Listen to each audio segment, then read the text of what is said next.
домбыраны кәдімгі өз қолымен өндіріп шығарған көзімізбен көрді. Ал енді мына қазақтың дәстүрлеріне көп көңіл бөлетін. Енді шежіресіне келсек, шежірелердің дәрттеріне бұл кісі көп мән берді. Ол кезде біз жөнді біле қоймайтынбыз. Мысалы, мына Жезқазған төңірегіндегі найман халықтың шежіресін жазды. Өзіміздің қазақты елінің шежіресін жазды. Сонда біле бермесек, біреу білет, біреу білмес.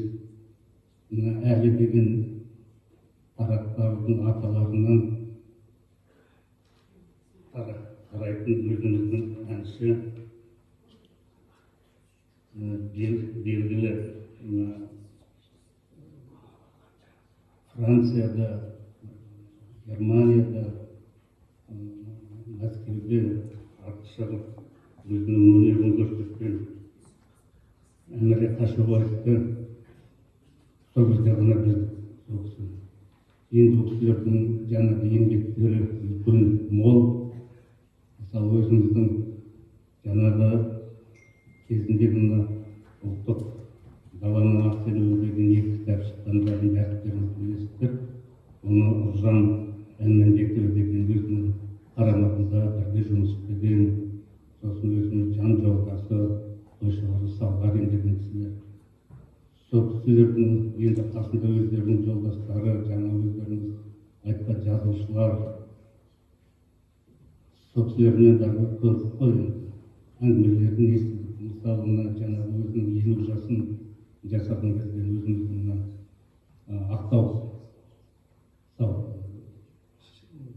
Ақтау жерінде өткізді.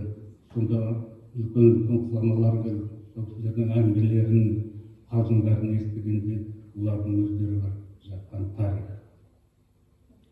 Ал енді жаңа кітаптың ішіндегі жазған естеліктерінде үлкен ғасырлы құламалар, өздерінің дөңгелестері, бірге жұмыс істеген адамдардың дәріптері кітаптың ішінде жазғанда енді керемет.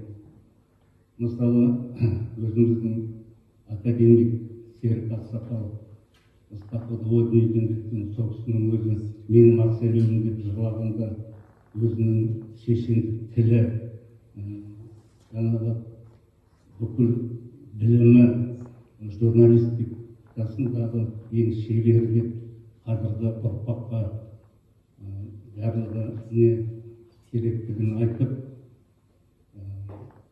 жаңағы бұл кісінің барлық жақсылығы халқының өзінің жылап шығарып салғанының өзі осында деді. Сондықтан енді бұл кісінің әріптерімізбен жаңағы Қанат Шоғайұштың айтқандай, енді көші бар, мектебіне жаңағы үлкен бірінші қазақ мектебі өзінің атын беріп, одан мұның ішінде жаңағы өзінің кабинетін беріп, кітапханасын ашып, жатқандарынан білім бөліміне, әкімшіліктерге үлкен рахметімізді айтамыз деп отырғанын бүкіл жан-жақтағы туған туысқандар, анау Атыраудан бастаған сол жақтағыларды адамдардың туысқандарымыздың бәрін сәлемдемесін айтып отырмын. Енді бұл жақтың жаңа Қанат Шоғайұштың айтып отырған осы 80 жылдың аралаған үлкен мүсінін қоямыз деген сол кісілердің шыққан идея, жаңағы арқа дейміз, сол кісілердің бәрін айтып отырған. Енді соның бәрістері жоспарға сайлы өзінің уақытында өткізуге бәріміз тырысып жатырмыз. Оның бәрістеріміздің жұмыс істеп, деп ойлаймын, бәрістеріміздің жұмысымыз, бәрістеріміздің осы ақын деген жүректерімізге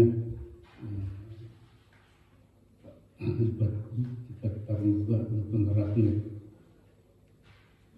Осы дөңгелек үстелді бәрістерін ұйымдастырып, Жамарта елінің тіршілігін тірлігін осындай аудан әкімшілігі бастығы әрі қарай ұйымдастырып 80 жылдығына орай жасап жатқандарыңызға үлкен рахмет.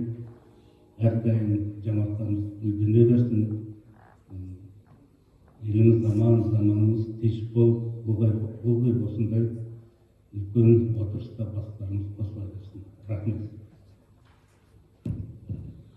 Қазақтың Ахмет Байтұрсыновтан кейінгі екінші ұлт ұстазы Ақселеу Сейдімбек, ақылман, ғалым, күйші, сері, қазақтың жоқшысы. Бір басына Сейдімбек өнер мен қасиет қабілетті сыйдыра білген ұлы тұлға. Ол қазақтың дәстүрлі рухани мәдениетінде айрықша орын алатын үш саланы атап өтеді. Біріншісі сөз өнері, екіншісі музыка өнері, үшіншісі қолөнер өнері. Шынымен де қазақ халқы ұлт ретінде өзінің бүкіл рухани сұранысын үйіп төгіп осы үш арнаға теңдеген сияқты. Қазақтың сөз өнерін зерттеуге мол үлесін қосқан, қазақтың қара өлеңнің табиғатына зер салған осы кісінің 1001 маржан атты еңбегі бар. Сол еңбегі жайлы жастар орталығының басшысы Еркегүл Тәттімбекқызы айтып өтсе.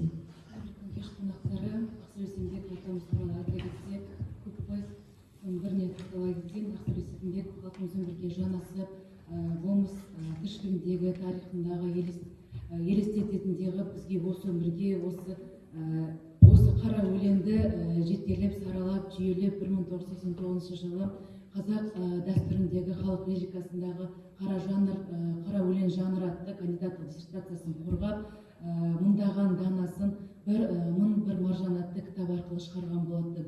Өзі айтады, 10-15 жыл ішінде мен 2-3 мыңдай қара өлең жинағын жинақтаппын деп. Қара өлең деген ол өмір тіршілігіндегі барлық сала, өмір тіршілігіндегі қара өлең үшін ол бәйге додасы, күрес даласы. Платон айтқандай, философия адамды өлуге үйретсе, қара өлең, қазақтың қара өлеңдері өмір сүруді үйретеді екен деп. Және де ол кісіде тағы да еңбектері ертегілер туралы жазған болатын. Тоқтала кетсем, емші, бақыт, махаббат, бағдәулет пен аман деген сияқты тағы басқа ертегілер жазған болған. Ақселеу Сейдімбектің өлкетануға үлкен үлес қосқан қарымы мол туындылары осы музыка өнері. Оның ішінде күй өнері мен күй аңыздарын зерттеуге арналған еңбектері болғандықтан қазақ халқының рухани өміріне азық болған күй өнері жайлы сөз қозғасақ. Сөз кезегі Исина Айгүл Үмбетжанқызына беріледі.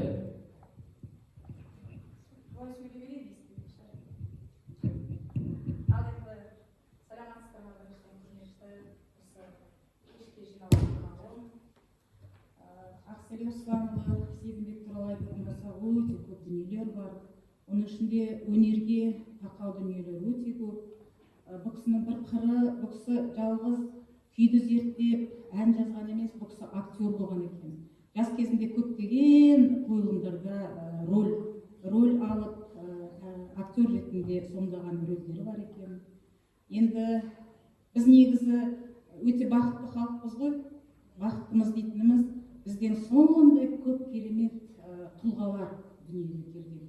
Осы орындарын үлкен ой баған осы жерлестеріміз, академиктер, композиторлар, ақындар, жазушылар шыққан.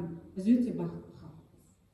Оның ішінде біз мақтанатынымыз Ақселеу өзіміздің жерлесіміз, Ақселеу Сейітжанұлы әкеміз өзіміздің жерлесіміз. Сонымен де өте үлкен мақтаныш көруге болады. Ал енді бұл кісінің дүниеге әкелген әндері көп та емес, 5-6-7 әні бар. Сол әннің барлығы мынау Сарыарқа, Дәурен-ай деген, Ақтанберлінің термесі деген әндердің барлығын осы мақтан етіп, бүкіл Қазақстанның дәстүрлі әншілері түкпір-түкпірде айтып жүр. Сонау Ресейдің, сонау Москвада жаңағы неде шырқалған осы әндердің барлығы, жаңа айтып жатқанда шетел сахналарында. Сондықтан бұл кісімен біз мақтанамыз. Ал енді күй жанрына келетін болсақ, күй жанрына.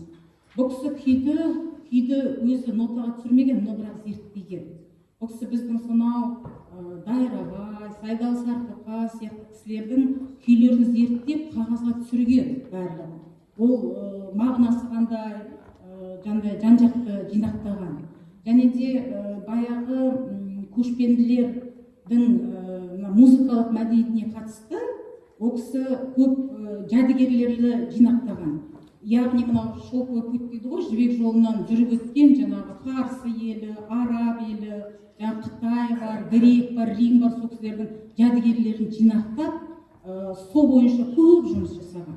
Ол жұмысты өзі тікелей басқарып жасап жүріп, мынау 2000-ға жуық мынау күйшілердің үлкен аңыз жинағын жинақтап, оны және де кітапқа түсірген.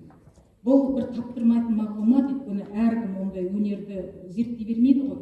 Сондықтан мынау 150-ге тарта және де мынау жыр күйші композиторларының жаңағы тың деректерін жинақтап кітапқа түсірген. Бұл сондай бір ерекше дарын, ерекше тұлға, ерекше азамат деп атауға болады. Және де ол бұл кісінің осы күй туралы бірнеше жинақтары бар, кітаптары.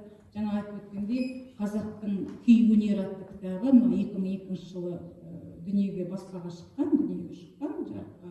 Вот сол кітапта көп күйлер туралы мағлұматтар жазылған. Енді біз әрине болашақ өскелең ұрпаққа насихаттауымыз керек, айтуымыз керек, үйретуіміз керек.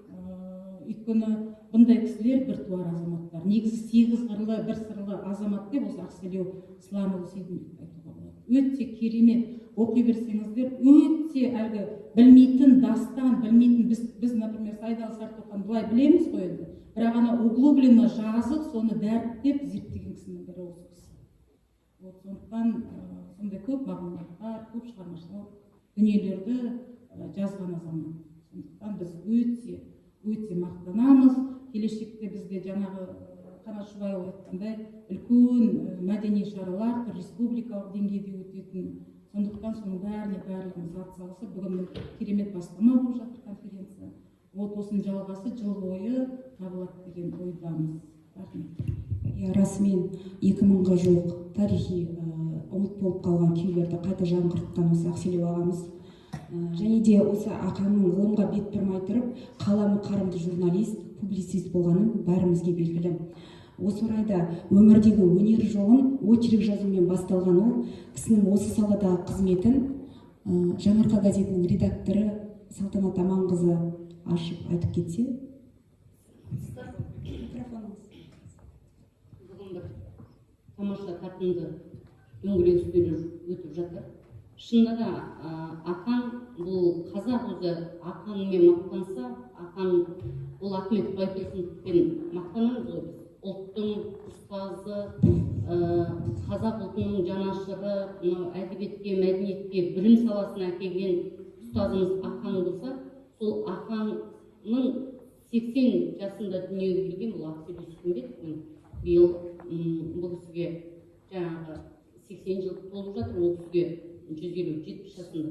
Сонда бір-бірін көрмесе де, ұлттың ұстазына Ақанның, екінші Ақанның айналуы, оның тума қалатын талантында, бойындағы дарынында жатыр деп есептеймін. Бұл кісі алғашқы мақалалары бала кезінен қалам тартқан, жаңағындай Қазақстан премьеріне, біздің аудандық газетке, облыстық деңгейдегі газеттерге, жалпы Ақанның өмірдегі ғылыми жобаларға, күйді бәріне зерттеуге ол кісінің журналистік қабілеті себеп болды деп ойлаймын. Мен өйткені ол кісі қатарынан 3 жыл оқуға түсем деп түсе алмайды да, ауыл елдің арасына келеді ғой. Сол кезде қой бағады ауылда. Нағыз қазына қариялармен шер тарқатысып, сол кісілердің әңгімесіне қанығады. Бұл кісінің ертегілері, ауыз әдебиетіндегі бір керемет салт дәстүрлерді дәріптеуі сол қариялардан жинаған қазынасы. Мен өзімнің бұл кісі Ақтауда болған, жаңа Жарылғап деген Ақтауда үлкен кітабы көп үй болады екен. Мен өзім папам айтатын, Ақселеу бәріміз баламыз сол үйге барып ойнаймыз. Ойнаған кезде ана кісі жаңа Жарылғап деген қария, Жансая Жарылғаптың аталары ғой. Сол кісі майда Жарылғап деген, сол кісі жаңағы өрім өреді дейді. Өрім өруге барамыз дейді. Сосын біз жаңағы жанында өрім өруді қарап отырсақ дейді, Ақселеу ана кісінің бойын бөліп өруден бұрын жәке анау кім болған, жаңағы ауылдағы үлкен шалдардың әкелерін сұрап, ол не болған, мына кітаптың бәрі қайдан деген сияқты әңгімелерді сосын ана кісі жіпке тізгенде баяндайды дейді. Кейін келе Ақселеудің жаңа қарым қабілеті шығып, оның кітаптарын оқып отырғанда, сол жердегі прототиптердің бәрі сол бұрынғы көнекөз қариялардың әңгімеден ертегілердің бәрін бастап алған, соған көзім жетті дейді. Сосын айтам дейді, ой, аға, біз ана өрімді қарап отырғанда сен зердеңе басқасын тоқи беріпсің. Мына ертегі де жаңағы халық арасындағы даналықтың бәрі ол кісінің жүрегіне сіңіп, соны ақ қағаз бетіне түсірген. Жалпы аудандық мұражайға барған кезде журналистердің қалта қойын кітапшасы болады ғой, сол кезде Ақанның қойын кітапшасындағы маржандай жазылған жазулары, содан кейін жаңағы трактаттар дейміз ғой, шамалы ғана жазып алған, содан әрі қарай тарқата беруі ол өзіндік бір ерекшелік. Ол кісі кейін оқуға түскеннен кейін біздің орталық Қазақстан газетінде жұмыс істеген. Онан кейін Егемен Қазақстанда істеді. Кейін зерде білім және еңбекті сонда редактор болды. Кейін ол кісіге мынау журналшыдан бірден ғылымға, ғалымдыққа, этнографқа өтіп кетуінің басты себебі ол кісі жаңағы 86-дағы қазақ халқының арасындағы жастар көтерілісінде сонда бұл кісі ұлт жанашыры ретінде, ұлттың жаңағы жастарды қолдаушы ретінде жұмыстан қудаланды. Содан барып бұл кісі журналшылдықтан жаңағы біз журналистік қарым қабілетті ғылыми жолға алып кетті. Содан әрі қарай дамытты, жазды. Жалпы ол кісінің дүниелеріне қарап отырсам, кітаптарын оқыған кезде ең бірінші өзіміздің қазақ екеніне мақтанасың. Өйткені ондағы бір ибалы келін, инабатты бала, салт дәстүр, ер азаматтарының алдын кесіп өтпейтін біздің қазақтың ұлттық сондай дәстүрлеріміздің бәрі тұнып. Соны оқып отырып, өзіңнің қазақ болғаныңа мақтанасың. Мынау бізді негізі әлемдік деңгейге жетелеп, Европаға еліктеп жатып, біз көп құндылықтарымыздан айырылып қалдық. Жаңа Мәкең айтып отыр, неге орысшаға бердіңіз деп. Жалпы орысша оқыған кезде енді бұрын анау тілді білмегендіктен басып қалады дегенмен, бұл кісі сол тілді қосақабат ала жүріп, өзінің қазақтың қазақша ойлау мәдениетті қалыптастырды. Қазақша ойлады, сол түпті қиямыздан біздің тамырымызға тереңнен қазақша ойлауды. Қазір енді жаңа айтып жатырмыз ғой, виртуалды оқуға келсек деп. Бұл кісілер, Ақселеулер, мысалы, ол кісілер батырлар жырымен сусындады. Біз қазір батырлар жырын оқымаймыз, біз оны оқымаймыз. Өйткені біз жеңіл желпі, қазір ана газет те керек жоқ, не де керек жоқ, мына сайт бар ғой, ненің ішінен қарай саламыз дегенде жеңіл желпіге ауысып кетіп жатырмыз. Тың деректің әр жағын бармаймыз. Жаңа Айгүл Үмбетжанова жақсы айтты, күндір күмбездерді оқысаң, әрі қарай кете бересің, күйше жүрегіңде кете бересің деп. Біз қазір қоғамда сол жеңіл желпіге жылдам талғалатынға бейімделдік. Азық кісілер тереңнен тартып, сөздің сергері, соның ақанның болуына журналистік қабілеті өте көп көмектесті деп ойлаймын. Рахмет. Және осы тұста 86-ның су қызғары Ақанға да тимей кетпеді ғой, зерде журналынан жұмыстан айырылды. Сол кезде осы Сарыарқа әні шығарған болатын ол кісі алдында. Сол Сарыарқа әні неде шүйлікпей қоймады. Сол ішіндегі сөздеріне, жаңа Несіпбек Айтұлының сөзіне жазылған ғой. Сол осы Сарыарқа әнін осы Қазақстан Республикасының мәдениет қайраткері Жалын Сыздықов ағамыздың орындауында қабыл алыңыздар.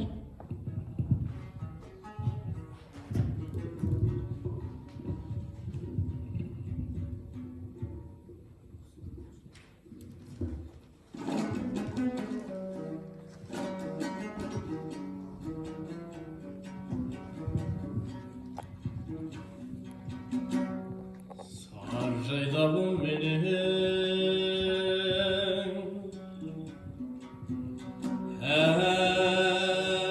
жайлауым менен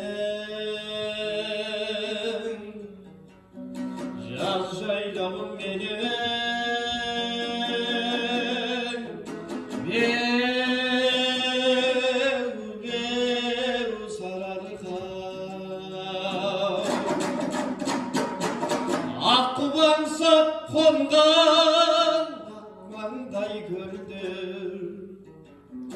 салсамалы саумалдай болған мақпалдай белде, ақбұлақ есіліп аққаны сарыарқа, арғымағы көсіп шапқаны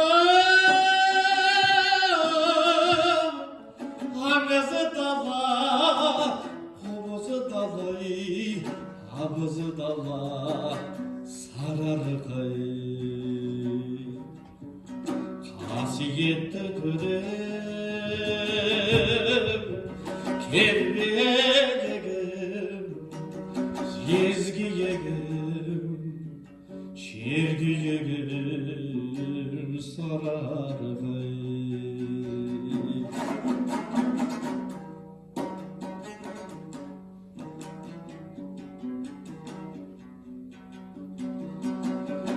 Кең бесігім менен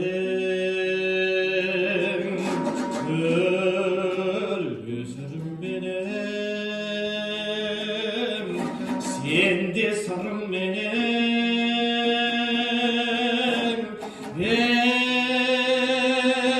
беу сарыарқа. Жаралғандай нұрдан қыздар ауарман, қамалдардай қасқайып тұрған ұлдар аутарлан.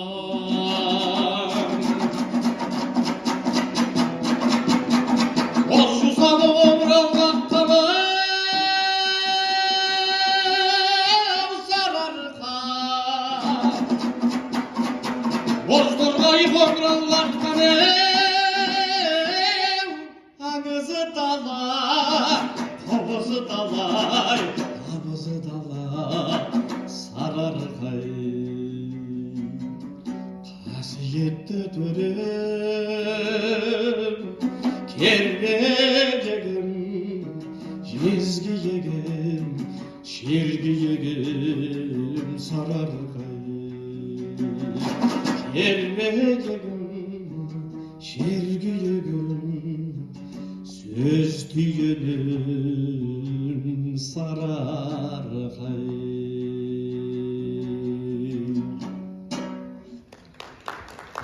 Керемет орындау, рахмет аға. Және де мына жерде бізде ашық алаң әңгімесі болғандықтан бір ұсыныс дейін ба әлде қолқа дейін ба сіздерге бір салайын деп отырмын. Мына жерде Қанат Шубаевич және Марат аға өзіңіз отырғандықтан, бізде Ақселеу Сейдімбек атындағы жалпы білім беретін мектеп болғандықтан жыл сайын бір дәстүрге айналдырсақ, балалар арасында аудандық көлемде бір конференция, соны қолдасаңыздар, біз боп, сіз боп осындай конференциялар ұйымдастырып тұрсақ деймін. Сол менің ұсынысым. Ақселеу әлемі қазақ әлемі. Қазақтануға асығатын ұрпақ Ақселеу әлеміне міндетті түрде қайырылатыны анық деген қаламы қарымды журналист Нұртөре Жүсіп айтқандай, Ақселеу Сейдімбектің 80 жылдық қарсаңында ұлт ұстазының теңіздей терең, даладай кен, мәңгілік өлмес мұрасынан Ақселеу әлемінің тамшыдай ғана бөлшегімен таныс болдық деген ойдамыз. Бұл берері мол ашық алаң болды. Ой қиялы, қаламы жерік журналшыдан зерттеуші ғалым, жазушы деңгейіне көтерілген тынымсыз еңбегінің нәтижесінде қазақтың Ақселеуі болған бір туар тұлғаның шығармашылығынан рухани нәр алдық. Алуан қырлы еңбектері сан ғасырға жетері сөзсіз. Қазақ халқы тұрғанда ұлтын сүйген ұлы жүрек мәңгі соға береді.